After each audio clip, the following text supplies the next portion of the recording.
The Boston Red Sox have always believed in miracles and the heroes who create them. Maybe that's why in their storybook history, the Boston Red Sox have created so many legends. In 1904, they believed they could resurrect the career of a 34-year-old farm boy. Cy Young went on to win 500 times, including 3 shutouts and a perfect game.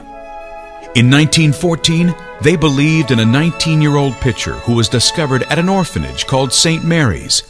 Babe Ruth came to the Red Sox in a 3-man trade for a total cost of $19,000. There was Ted Williams, considered to be the greatest hitter ever to play the game, and Carl Yastrzemski, who placed his team squarely on his back and carried them to the impossible dream of 1967. And then in 2004, the miracle happened again. Trailing the Yankees 3-0 in a best-of-7 series, the Boston Red Sox became the first team in baseball history to recover from a 3-0 deficit and win the World Series. But of all the miracles that have graced the field of Fenway Park, it was a 7-year-old boy named Jarod who would write the most dramatic page in Red Sox history. This is a story of courage and bravery, of a family's love and devotion, of an innocent child forced to fight the greatest foe before his life could really begin. This is Jarod's story. Jarod was born a miracle, one of 3 triplets, and from the very beginning, Jarod, Spencer, and Nathan were the best of friends. But on March 10, 2004, when Jarod turned 6, a doctor's diagnosis would differentiate him from his brother and sister and the normal life they led. Jarod was diagnosed with AML Leukemia.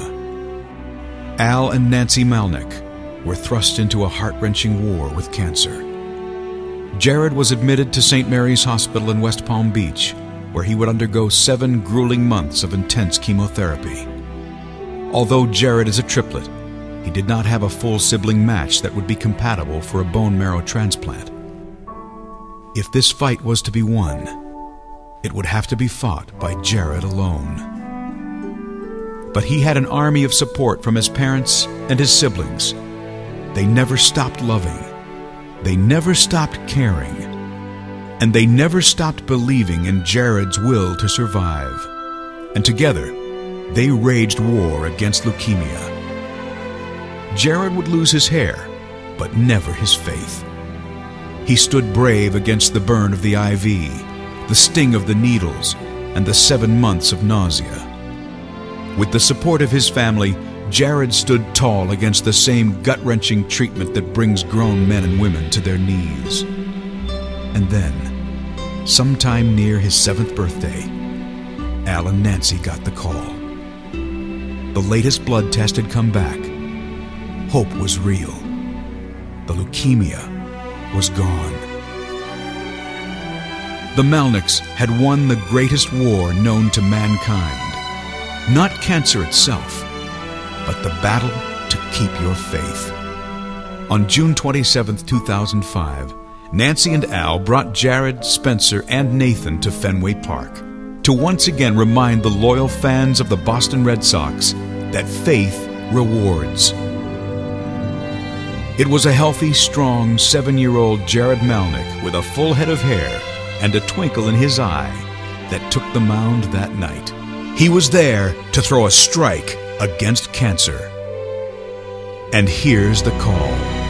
We now welcome a little boy who became an avid Red Sox fan after he was hospitalized with AML leukemia at the Dana-Farber Cancer Institute. Thanks to their efforts, and that of St. Mary's Hospital in West Palm Beach, Florida, he is now in remission for the past 10 months. Please welcome 2 days before his 7th birthday. From Palm Beach, Florida, Jarod Menlick. All right, Jarod, how about a pitch?